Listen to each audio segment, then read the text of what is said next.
Okay, I'm Ella and I'm going to be doing an eye exam on you today. First I'm just going to start with inspection. I'm going to be looking at your eyes, your eyelids, your eyebrows, your eyelashes, looking for anything unusual, just checking symmetry to make sure they align right, any inflammation, mass or crusts, or anything like that. And then I'm just going to have you pull down your eyes right here for me, and I'm going to look at the conjunctiva and the sclera to make sure it looks white and then nice and pink there, looks good.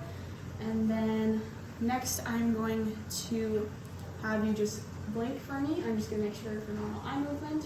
Alright, that looks good. And then next I'm just going to, I would do this on you usually, but due to COVID, I'm just going to have you palpate your lacrimal line, which is right on the inner corner of your eye. Good. Feeling any bumps or anything in there?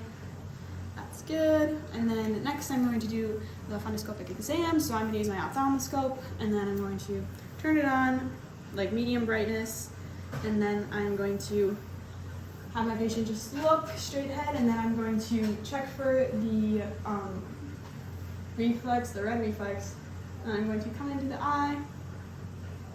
Oh boy.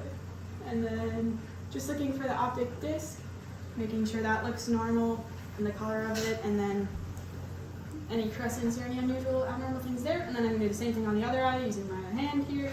Coming in, look for the, and I should be like 15 degrees lateral of the nose, and then about 8 inches away, and then just come in, look for the red reflex, come in and look at my patient's eye, and get it up and looks good there.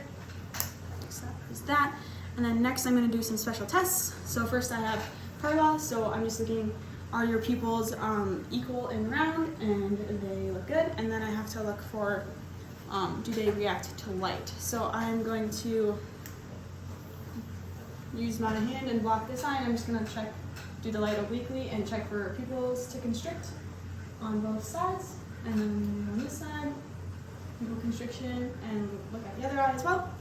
And then I'm going to have check for accommodation next. So I'm just going to hold my finger and look, please look at my finger, and then look into the distance, and then look at my finger. Good, and I'm just looking for the pupils to accommodate. Next, I have the corneal light reflection test. So I'm just going to shine this at your forehead and just look straight ahead, and I would have the eye or the lights dim, and then I'm just looking for the light to reflect off your pupils, symmetrical, and yours look good. And then I'm going to do the H pattern. So I'm just going to follow this with with your eyes for me, and I'm going to exaggerate an H pattern, just checking for her eye muscles to be working and any lid lag. Good.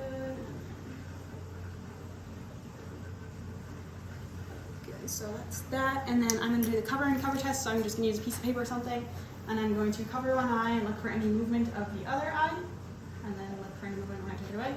Looks good. Your eyes are staying stationary, and same thing here. Good.